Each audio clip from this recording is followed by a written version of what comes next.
Aqui, para quem não me conhece, meu nome é Laura Montserrat Barbosa, eu sou pedagoga, psicopedagoga, mestre em educação como profissional e como pessoa, eu sou mãe, avó, né, e filha também, né, tia, enfim, todas as relações, né, que a gente tem no dia a dia. E eu, esses dias, acordei e fiquei pensando por que eu tenho tanto gosto pela arte, tanta vontade de desenhar, de produzir, enfim, de fazer coisas com cor, com preto e branco, mas com elementos que expressem, né? Expressem o que eu penso, com palavras também, né? Expressem o que eu penso, o que eu sinto. E aí eu fiquei pensando um pouquinho na minha história e me lembrei da minha avó, né? A minha avó morava numa casa que tinha a frente de material e depois toda a construção para dentro do terreno era de madeira, né? Acho que uma parte da casa na frente era de material e depois era de madeira. E era uma época que nós éramos 5 irmãs na época, e a gente gostava muito de ficar lá na avó, né? A gente entrava por um portão que era do lado da casa, assim, e o calçamento era feito de tijolos soltos, né? No chão, né? E depois tinha muita flor, tinha uma flor que chamava azedinha, que a gente gostava de fazer comidinha com essa flor. Ela tinha um fogão de lenha na cozinha, ela passava roupa com ferro a carvão, né?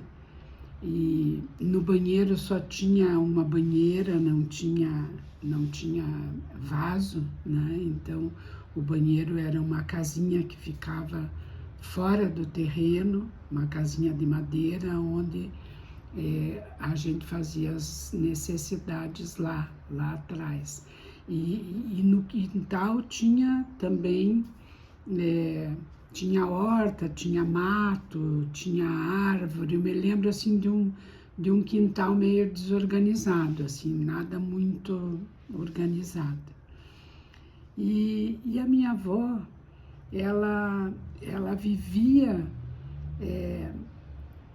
de uma máquina de costura, mas ela não costurava fazendo roupa, pelo que eu me lembro, né? Pode ser até que ela fizesse, mas pelo que me lembro, ela tinha não sei se era um anexo que ela colocava na máquina e que fazia ponto ajur, que é um ponto todo furadinho e que normalmente se utiliza em lençóis, em barra de lençóis, às vezes em barra de toalhas, né? E também ela tinha um outro pezinho que fazia um ponto cheio assim, mas não era de bordado, era de arremate de costura. E a gente gostava muito de ficar lá, porque ela recebia as encomendas, as pessoas iam buscar as encomendas, e ela morava com uma tia chamada Serafina, tinha uma maquininha de forrar botão, né?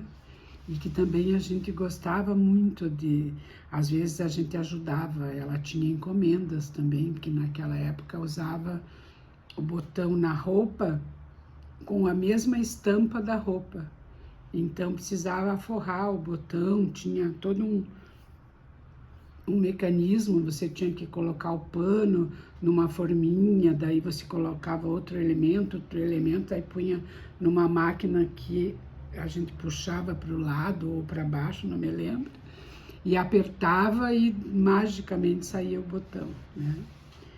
E então eu fui me lembrando dessas coisas, me lembrando da minha mãe, que quando a gente era pequena, ela fazia roupa de boneca, ela fazia bonecas, isso já contei em algum dos vídeos aí que a gente já gravou no canal. Ela transformava bonecas de louça e mudava o movimento. Ela, não sei se era louça, se era um plástico, e ela mudava a posição do braço, mudava a posição das pernas, vestia, né? Eu me lembro de um toureiro que ela fez com uma dessas bonecas, me lembro de uma noiva, enfim, ela gostava de enfeitar os bolos de aniversário.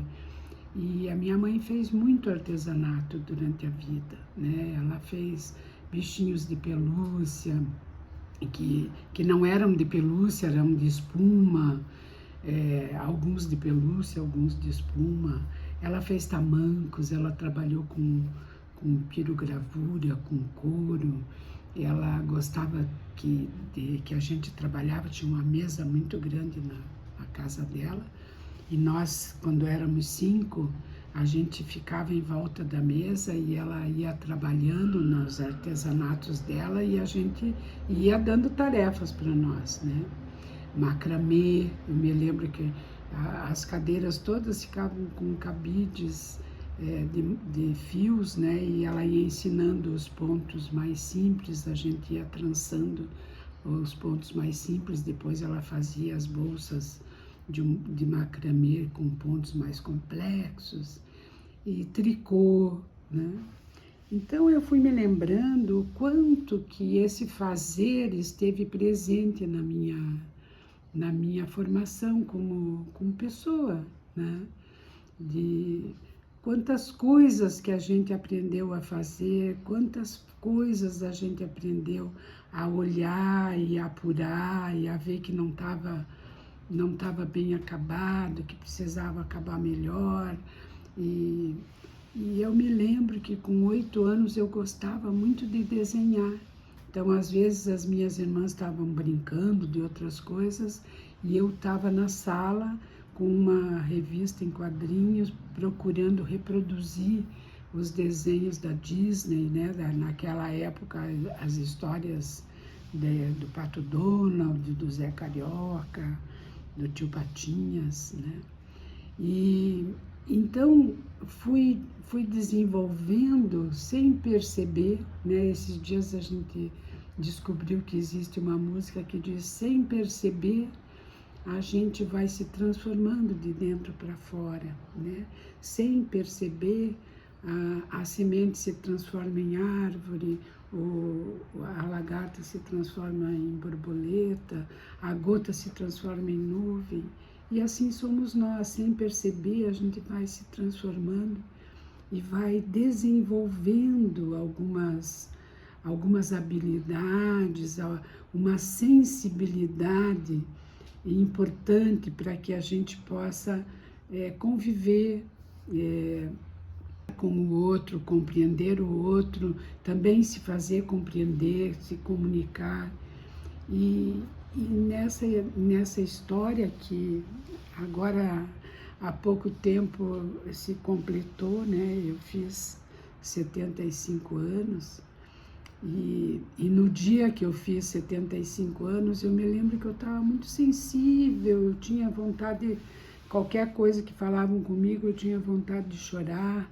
Eu sentei aqui na sala e fiquei ouvindo, né? Pedi para a Alexa algumas músicas da época da minha avó, da época da minha mãe, da minha época. E fui conversando com a minha filha sobre isso. E esses dias, quando eu acordei, disse, por que, né? Eu desenvolvi essa sensibilidade. E a minha mãe dizia que eu, desde muito cedo, eu me preocupava, né, com algumas coisas. Eu tinha uma sensibilidade já um pouco aguçada e ela foi se transformando, né, sem perceber. E ela chegou na arte. chegou na arte, chegou na possibilidade de expressão através da poesia, através do desenho, através da pintura, e também chegou na vontade de distribuir isso para outras pessoas, né? Possibilitar esse desenvolvimento ou essa descoberta das coisas que, sem perceber, já estão dentro da gente e que a gente pode ir colocando para fora. Então eu pensei, né, nessa live em ler, porque eu sempre gosto de ler alguma coisa, de ler um poema que eu fiz alguns dias depois que eu completei 75 anos. Então o poema eu fiz uns dias depois que eu completei 75 anos, e ele se chama Meu 75. Quando só falta um quarto para os 100, quando a trilha passada é mais longa do que a que está por vir, quando as lembranças borbulham e sem mesmo querer as lágrimas vêm, quando a sensibilidade fica à flor da pele, agiganta o desafio do caminho a seguir. Nas próximas passadas, as escolhas pedem calma, decisões pedem sabedoria, melodias inundam a alma. Pedem a dança e a leveza do agora, sem amarras. Pedem o brilho do olhar, voo ao futuro, novidade. Pedem saúde, força, alegria e muita garra. Pedem festejo às outras tantas novas idades. Então era isso que eu queria compartilhar com vocês. Se vocês curtiram, se inscrevam no canal e voltem que de vez em quando nós temos aí um vídeo no ar, um vídeo novo no ar. Até lá!